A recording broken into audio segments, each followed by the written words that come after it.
So, Lambo's Bakery, you're up.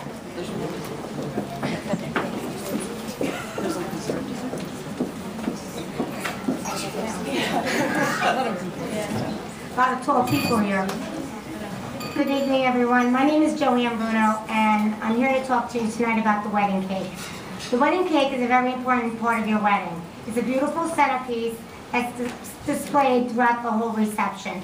Should not only look good, but also taste good. Your wedding cake is made in all different shapes and sizes. It comes round, square, octagon, hexagon, whatever you can imagine.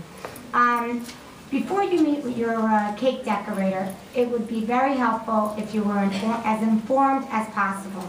Go on the internet, do your research. Obviously, it's the #1 resource for weddings. Look for different trends and styles that you're interested in.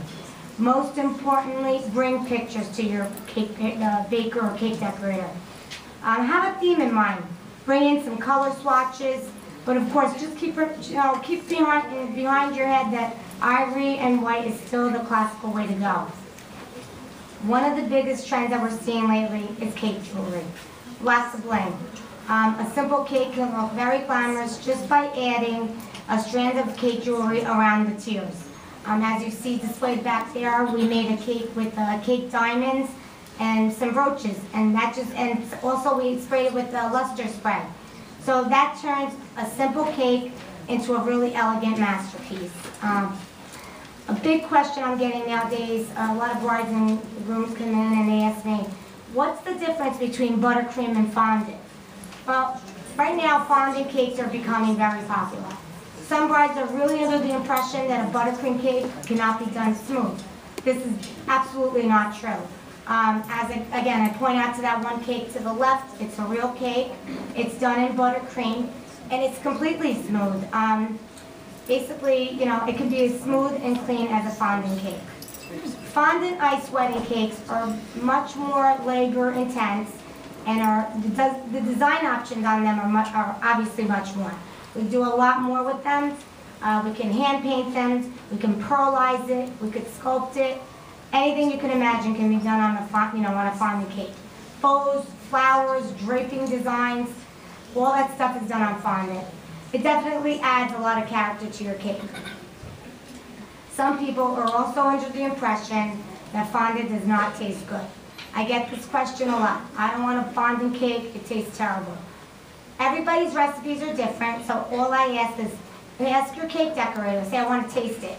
Ours happens to taste like marshmallow, so it's really tasty. Just ask them. Just say, look, I want to taste it, I want to know what it's tasting like. The only thing that I can tell you about the fondant, it does have a very chewy consistency. So if you don't like the gummy taste in your mouth, you're not going to want a fondant cake. Another very important step in this wedding, in your wedding cake, is cake consultations and tastings. Bring your fiance, your parents, your maid of honor. Make it a personal experience. Be sure to schedule the cake tasting at least 2 to 6 months prior to your wedding. Research the bakery, the decorator, whomever is making that cake. Make it a really fun experience. It's definitely something that you'll remember forever. Choose a cake flavor that you like, that you and your fiancé like. Don't try and knock yourself out, trying to figure out what 200 guests are going to like in your cake, because you're never going to figure it out. Choose what you want and order the flavors that you like. It's also very important to know that less is more, and the taste, it must taste as good as it looks.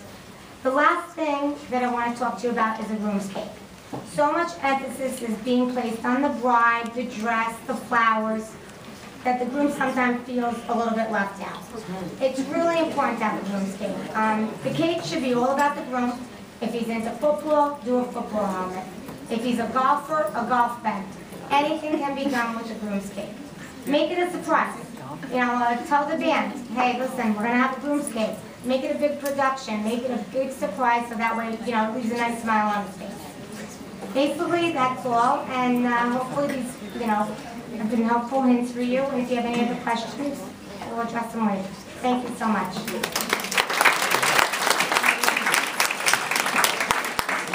Okay, next up, photography with Rob.